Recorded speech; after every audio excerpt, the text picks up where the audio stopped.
Hojii bareedaa dhalootaaf fakkeenya gaarii ta'utu magaalaa Mi'eessoo keessatti waajjira poolisii aanaa Mi'eessootiin raawwatame. Guyyaan har'aa guyyaa Jimmaati. Guyyaa Jimmaa osoo hin ta'in guyyaa gargaarsaa harka qalleeyyiitiilleedha. Kan ammoo yeroo goonu kabajamtoota warra abbootii amantaa keenyas waliin ta'uudhaan keessaafuu mana abbaa amantaa aanaa Mi'eessoo abbootii amantaa aanaa Mi'eessoo keenya itti gaafatamtoota isaaniitii wajjin manguddoo biyyaa itti wajjin dargaggoota aanaa Mi'eessootii wajjin ta'uudhaan namoota harka qalleeyyii ilmoo haadhaaf abbaa hin qabne namoota sammuun dhukkubdu walii qabuudhaan rifeensa irraa murree guyyaa irraa qaama irraa dhiquudhaan guyyaan kun guyyaa Jimmaati uffata isaaniif ta'u baasii mindaa keenya irraa miseensa poolisii waliin baasee bituudhaan har'a uummata kana gargaarree akka agartan kanatti guyyaa kana guyyaa gammachuu goonee fi kan dhukkubus kan dhukkubnes harka qalleessis guyyaa irraa sammuu gaariin bashannanee akka jiraachuu danda'u godhuu keessatti argamna.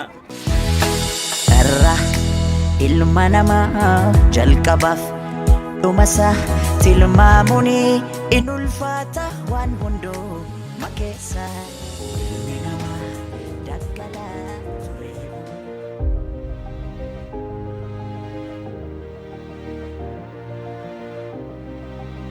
Akakoolii keenya abboolii keenya haadholii teenya namoota harka qalleeyyii hiyyeeyyii ta'an kan deeggaruu hin dandeenye namoota xiinsammuun isaanii irruu ta'e fakkeenyaaf maraataa as keessatti maraataa ni jira namoota kana yeroo hunda warroota deemanii sadaqaa kadhatanii rakkoo hamaa keessa jiran jechuudha. Namoota rakkoo hamaa keessa jiran kana ammoo akkaatuma hoggansi keenya namoota kanaaf quuqama addaa waan qabuuf Inspektar ajajaa waajjira poolisii aanaa Mi'eessoo Ahmaddiin Sheekadiir badhaanee dhaloota kanaaf aarsaa lubbuutiin kafaluu qabaa hanga aarsaa lubbuutti of kennee duratti waan jiruuf dhaloota kanaaf jecha dhufee asitti har'aan tana dhufee ummata kana arraba qaba waan kana godhuufiin qabaa guyyaan kunis guyyaa kabajamaa guyyaa jaalatamaadha waan taateef ummata kanaaf arraba waan kana godhuun qabajee karoora kana nu dhiyeessee asirratti murtummaa karoora kana galmaan ga'uudhaaf tattaaffii adda addaan goone waan jirra waan ta'eef isaanillee sila osoo iddoo kanarratti dhufanii waan kana godhaa jirra jechuudha.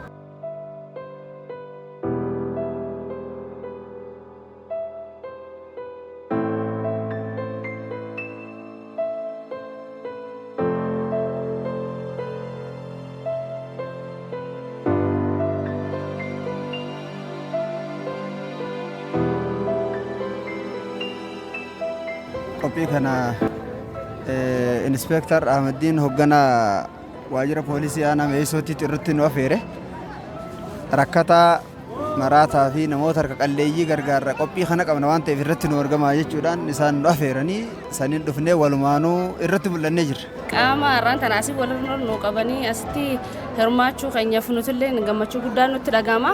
Maaliif uummata keenya tajaajiluuf kan dhaabbanne waan ta'eef har'a kanatti dhaabbannee uummata keenya irraa rifeensa cirree uummata keenya uffatatti kaa'uun waan guddaadha. Namni gubbaa miti keessaa madaalama bifa gubbaa laalee gariin ilma namaa sadarkaa namoomaa kennaaf murtii maraa suni dogongoraa. Yeroo nuti nyaannee dhugnu kan beelawee bulu yeroo nuti uffata filannee kabareedu keessa uffannee miidhagnee manaa baanu kafilatee osoo hin ta'in dirqamee uffata tokkoon bonaa fi gannaas jiraatu hedduutu jira. Nutis nama isaanis namuma.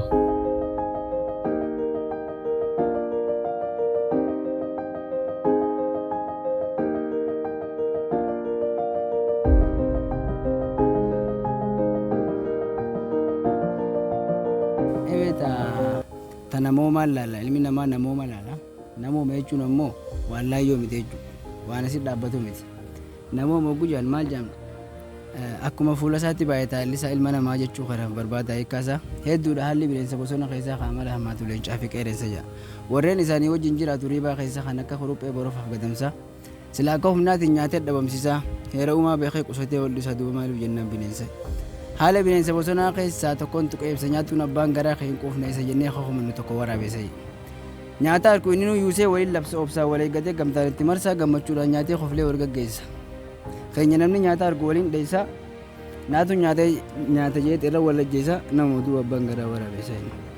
waan duraan uummata keenyaan jaama jijjiiruu barbaanne jechuudha. Faayila uummata keenyaan itti arrabsan ka gaafa duraa jijjiiruu barbaanne jechuudha. Haadholii teenya ta lafaa kaayee deemuu hin dandeenye. Ta uffata uffachuun isiidhaaf yaaddoodha. Ta nyaachuun isiidhaaf yaaddoodha. Daa'imman gartee karratti bahee waan hin taane hojjetu beenzila dhugu hashiisha tuutu kana hunda walitti qabneeti irra daleennaa jechuudha. Dhaloonni kun yeroo ol ka'e akka dhaloota isaan boodaa dhufutti fakkeenya ta'utti irra daleena jennee akkasuma ta'e ni jijjiirree waan abdii qabnuuf. Namni namaaf dawaa kanaa ta'uu barii.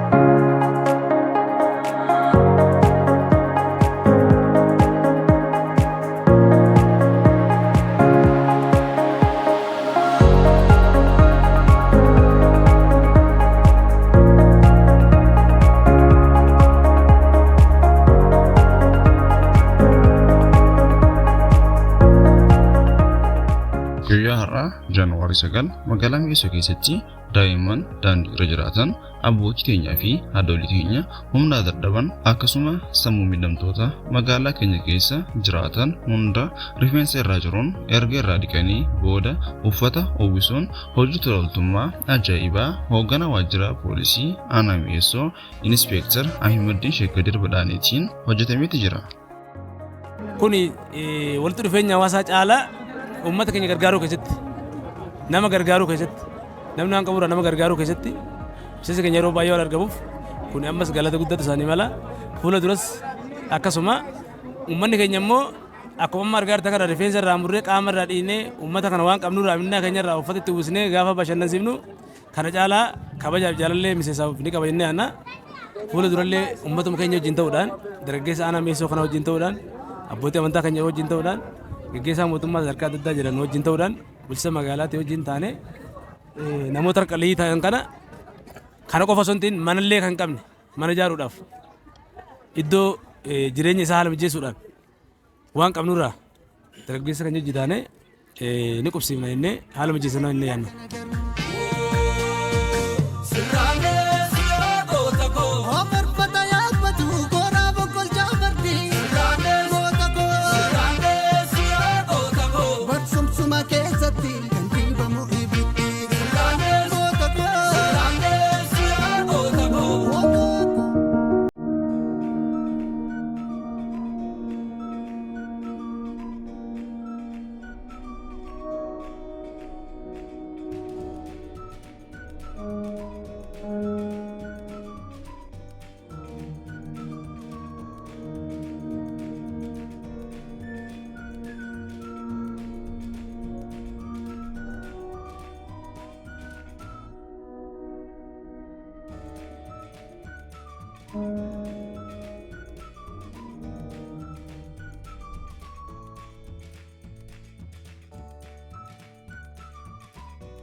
Addunyaan tun buburreedha. Kaaniif jireenya qananii laattee kaaniif jireenya qidadoo laatti. Isaanis yeroo tokko akkuma keenya humna qaban cabsanii beeksanii hiraata bilchoo qopheeffatu. Har'a garuu humna dadhabanii harka keenya eeggatu. Nama gargaaruuf nama ta'uun qofti gahaadha.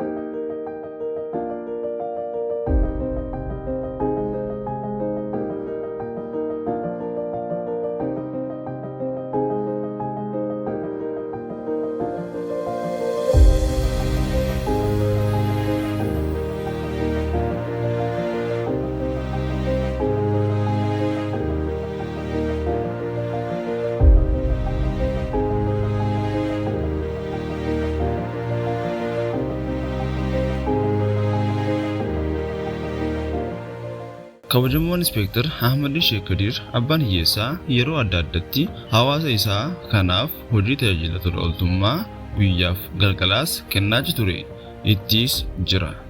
Abbaa fi ayyoon irraa gammadanis hedduu du'aa godhuuf.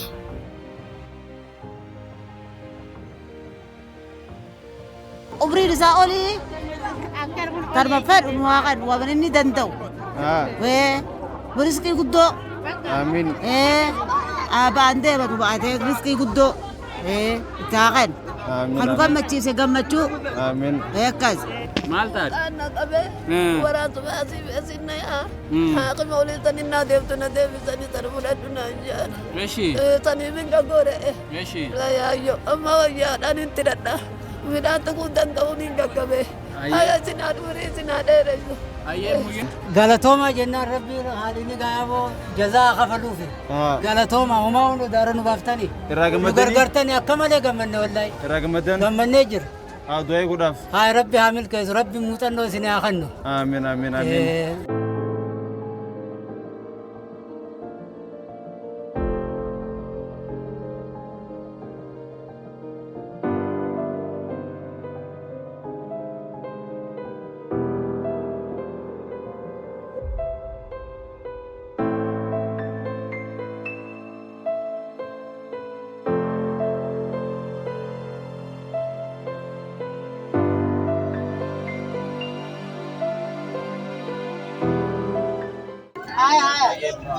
Galatooma. Galatooma ilmi rabbi sinaa dheeressu. Ilmi teessa naaroo. Aya jabeeffatu. Kaaya.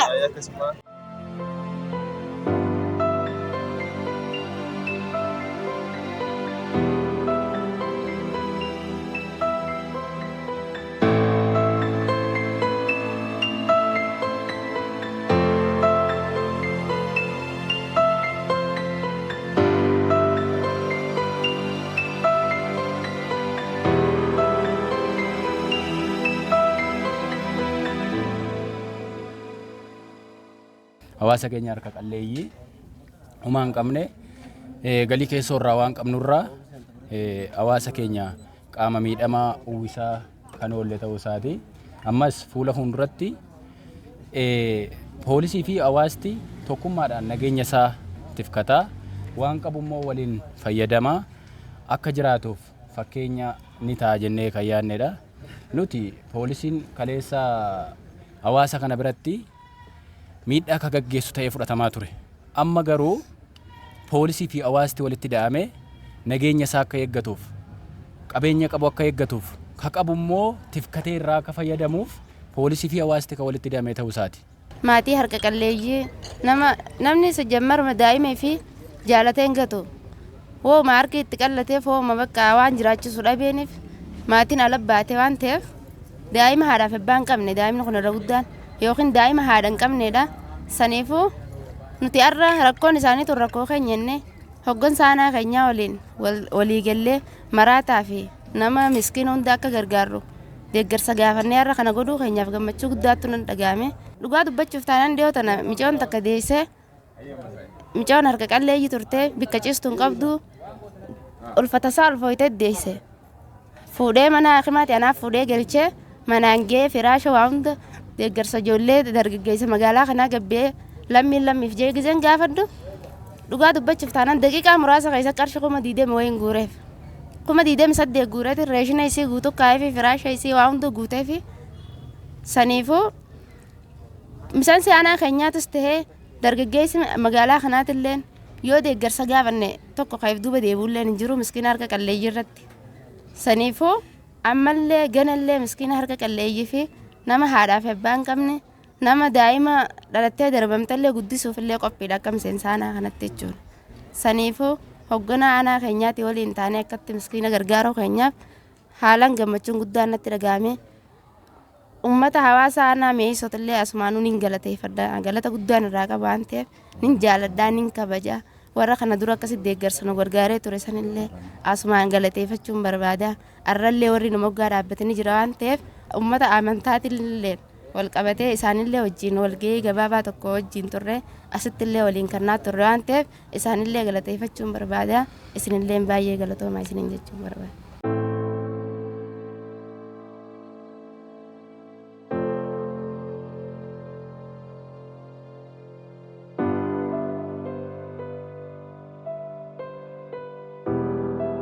Daa'iman abdii eegaree tahanii biyya teenya bor akka bulchaniif ittilaan daandii irratti bahuun beenzilaa fi maashtishii harkisuun araada adda addaaf saaxilamuu akka hin qabnees hubachuun daa'imaniif gorsa laatanii jiru. Kabajamoon Inspektar Ahmadiin hoogganaan waajjira poolisii aanaa Meessoo. Daa'imman kana eega walitti qabnee gorsa kennaniif booda maatii isaanii kan maatii qabu maatii isaanii biratti deebi'uudhaan naamusa gaariidhaan akka daa'imni tokko guddachuu qabutti akka guddatu makiina konkolaataa qopheessuudhaan Harargee ba'aa hundarraa kan dhufee jirutu jira. Godinoota aanota godinoota keenyaa keessa jiran keessaa dhufanii walitti qabamanii kan jirantu jira. Namuu maatii isaanii biratti deebisuudhaan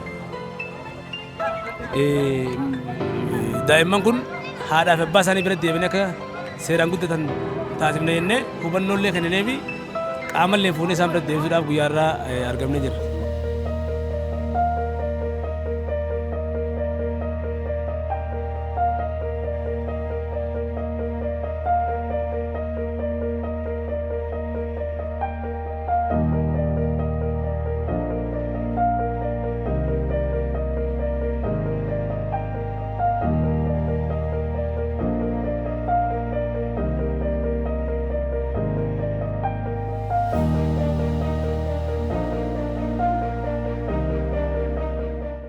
Abbootiin qabeenyaa fi qaamonni mootummaa seektara adda addaa keessa jiran muuxannoo akkanaa kana fudhatanii hawaasa isaanii keessattis Rabbi birattis jaalatamummaa akka argatan abdii guddaa qabna.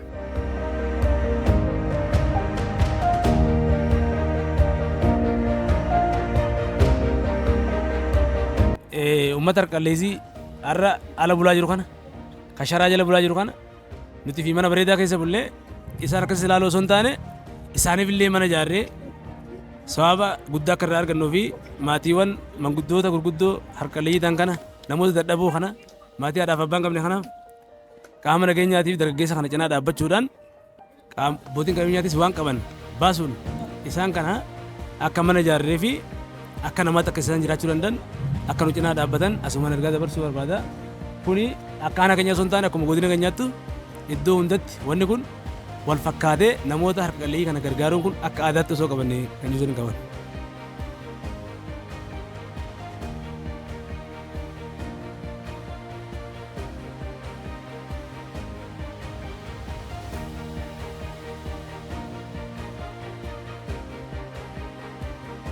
Ummata sadaqatu qaba gargaaru qaba akka ummanni mootummaa gargaaretti warra dhuunfaatiinis kana dhaamsa.